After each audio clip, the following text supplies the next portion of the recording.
Bonjour à toutes et à tous, c'est Axel de la chaîne YouTube WWE Fan France, j'espère que vous allez tous très bien. Je vous ai sorti récemment une vidéo sur les blessures de superstars, un récapitulatif sur les blessures de superstars avec leur date de retour estimée.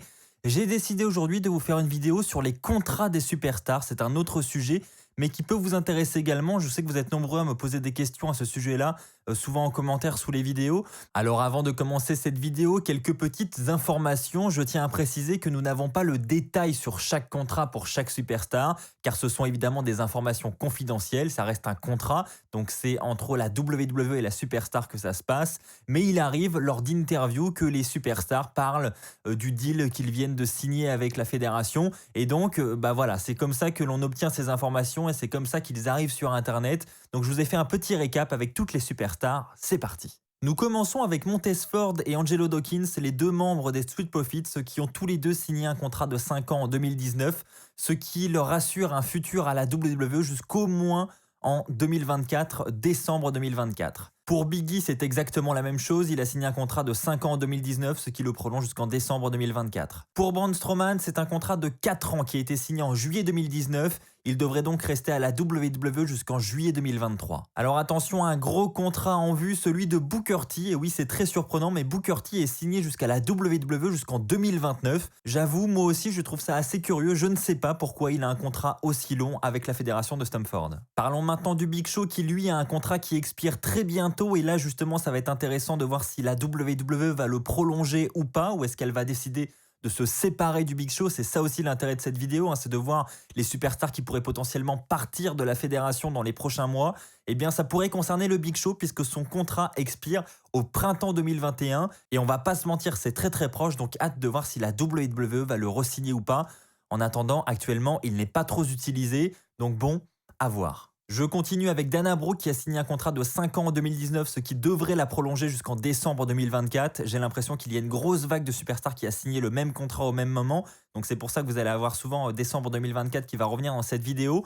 Par contre, en ce qui concerne Daniel Bryan par exemple, ça n'est pas 2024. Il a signé un contrat de 3 ans en septembre 2018, juste après son retour du côté de WrestleMania 34. Et il devrait donc catcher jusqu'en septembre 2021 pour la WWE, après avoir si lui aussi il va prolonger l'année prochaine ou s'il va partir dans une fédération concurrente ou tout simplement arrêter sa carrière. Parlons maintenant de celui qui a effectué son retour en début d'année 2020, je parle évidemment de Edge. Il a signé un contrat de 3 ans, donc soit en fin 2019, soit début 2020, on ne sait pas trop, ce qui doit donc le prolonger jusqu'en 2022 ou 2023, c'est une assez bonne nouvelle. On va avoir encore un petit peu de temps pour profiter de Edge, et puis en plus vu qu'il s'est blessé, son contrat sera potentiellement prolongé parce que je vous rappelle que lorsqu'une superstar est blessée, eh bien la superstar doit en quelque sorte rattraper son absence et donc ce qui allonge légèrement son contrat. Elias a signé à peu près le même contrat que Edge puisqu'il l'a signé en début 2020, ce qui devrait le conserver du côté de la WWE jusqu'au moins en janvier 2023. Du côté de Goldberg, on est sur un contrat qui va jusqu'en 2023 avec une clause très particulière puisqu'il fera au maximum 2 matchs par an. Là, ça fait un petit moment que nous n'avons pas vu Goldberg sur nos écrans, mais il faut savoir qu'il peut revenir à n'importe quel moment car il est encore sous contrat jusqu'en 2023 avec 2 matchs par an.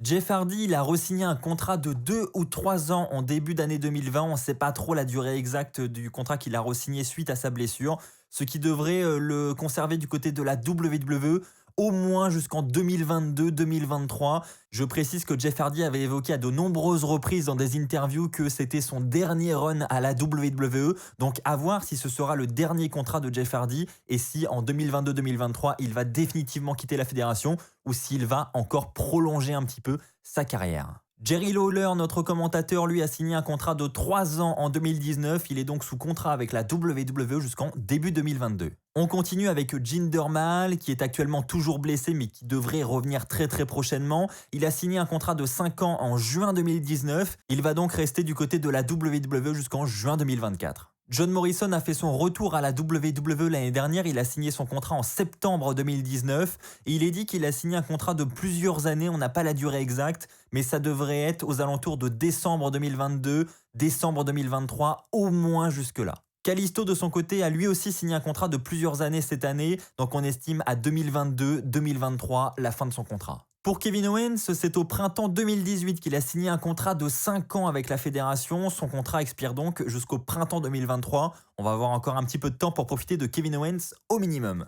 Kofi Kingston, comme les autres membres du New Day, a lui aussi signé un contrat de 5 ans en 2019 et son contrat expire donc en décembre 2024. Beaucoup pensent que Lana allait prochainement quitter la WWE pour rejoindre son mari, anciennement Rusev du côté de la AEW. Eh bien non, puisqu'elle a signé un contrat de 5 ans en 2019. Elle devrait donc rester à la WWE jusqu'au moins en novembre 2024. Je sais pas vous, mais moi, cette signature m'étonne un petit peu. Je continue avec Mandy Rose qui a signé un contrat de 5 ans, fin 2019 ou début 2020, on sait pas trop.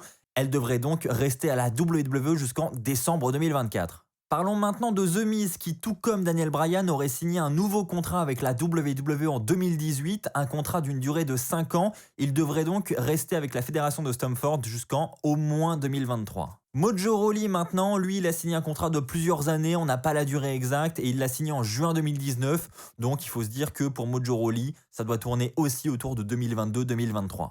MVP a lui aussi fait son retour cette année. Il est dit qu'il a signé un contrat de plusieurs années. Là encore, je n'ai pas la durée du contrat à vous communiquer. Personnellement, j'espère que c'est une durée assez longue parce que moi, ça me fait plaisir de revoir MVP du côté de la WWE. Il a signé en août cette année ce contrat, donc on peut au moins espérer avoir MVP jusqu'en 2022, voire 2023. Il en va de même pour Nikki Cross. Je n'ai pas la durée exacte du contrat qu'elle a signé à vous donner, ça n'a pas été communiqué. En revanche, on sait qu'elle a signé un deal de plusieurs années et elle l'a signé en novembre 2019. Donc pareil pour Nikki Cross, on devrait avoir Nikki Cross jusqu'en 2022, voire 2023. Parlons de Paige, parce que oui, bien qu'elle ne soit plus devant les caméras de la WWE, elle est toujours sous contrat et elle a signé même un nouveau contrat en novembre 2019, tout comme Nikki Cross au même moment. Elle a signé un contrat de plusieurs années, donc on ne sait pas jusqu'à quand et on ne sait pas non plus qu'est-ce qui se cache derrière ce contrat parce que, évidemment, Paige ne peut plus catcher, sa carrière est en stand-by. Peut-être qu'elle espère un retour, elle aussi, à un moment donné dans sa carrière, un peu comme Edge, mais en attendant, pour l'instant, la WWE ne peut pas l'utiliser, du moins pas en tant que catcheuse, mais elle est toujours sous contrat. Randy Orton, lui, a signé un contrat de 5 ans en 2019. Son contrat expire donc en novembre 2024. À voir s'il prendra sa retraite d'ici là ou s'il continuera. Une chose est quasiment certaine, je pense, c'est que s'il continue sa carrière, il la continuera à la WWE et donc il prolongera très certainement son contrat. Rey Mysterio, lui, a signé en août 2020 un nouveau contrat de 3 ans, ce qui prolonge donc Rey Mysterio jusqu'en août 2023. Du côté de Ronda Rousey, là, l'expiration est très très proche. J'ai même une date très précise à vous communiquer pour Ronda Rousey. Son contrat expire le 10 avril 2021, donc c'est très bientôt. C'est durant la semaine de WrestleMania 37. Donc à voir si la WWE va l'utiliser, si elle va renouveler son contrat d'ici là. Honnêtement, je pense que la WWE ne va pas vouloir lâcher Ronda Rousey. Mais en attendant, on verra bien ce qui va se passer l'année prochaine. Parlons maintenant de Roman Reigns, l'un des visages de la WWE actuellement. Lui, il a signé un contrat de plusieurs années en juillet 2019. Donc je pense qu'on est au moins sur un contrat de 5 ans. Là, pareil, j'ai pas la durée exacte. Mais je pense que vu la top star qui est Roman Reigns, ça doit être le même genre de contrat que Randy Orton. Donc je pense que là aussi, on doit être sur un contrat qui expire vers 2024. Mais là, c'est de la supposition, rien d'officiel. La seule info que j'ai, c'est qu'il a signé un contrat de plusieurs années en 2019. Je continue avec Sami Zayn, dont le contrat expire en automne 2021. Il a signé un contrat de 3 ans en 2018. Du côté de Shelton Benjamin, il devrait être sous contrat jusqu'au moins en 2021. En ce qui concerne Wade Barrett, qui est récemment arrivé du côté de la NXT, son contrat expire en septembre 2021. Il a signé cette année en septembre. Il a donc signé un contrat d'1 an seulement pour le moment. Xavier Woods, tout comme ses autres camarades du New Day, a signé un contrat de 5 ans en 2019. Son contrat expire donc en décembre 2024. Et enfin, nous terminons avec le plus gros contrat de la fédération, du moins le plus long dans cette liste. Il s'agit de l'Undertaker. Effectivement, bien qu'il soit en fin de carrière, bien que sa carrière semble terminée, l'Undertaker a signé en 2019 un contrat de, tenez-vous bien, 15 ans avec la WWE. Il devrait donc être sous contrat jusqu'en 2034. Oui, c'est très très long. Eh bien oui, il est toujours sous contrat malgré que la WWE ne puisse plus l'utiliser en tant que catcheur. Mais je pense que tout simplement, la WWE ne veut pas que l'Undertaker aille voir ailleurs. C'est pour ça qu'elle le garde sous contrat jusque-là. Voilà les amis, c'est la fin de cette vidéo. Alors je suis désolé, hein, c'est sûrement un peu répétitif, mais au moins ça va vous permettre d'y voir un petit peu plus clair sur la durée des contrats de vos superstars favorites. Si vous avez des superstars en particulier dont le contrat vous intéresse, eh bien vous pouvez faire avance rapide jusqu'à ces superstars. J'ai essayé de les classer un petit peu par ordre alphabétique. Voilà, merci à tous d'avoir regardé cette vidéo. J'espère que vous y voyez un petit peu plus clair. Je vous rappelle qu'il y a actuellement le grand jeu concours des 90 000 abonnés avec une ceinture de la WWE à gagner. Le lien est en description. N'hésitez pas à participer, c'est totalement gratuit.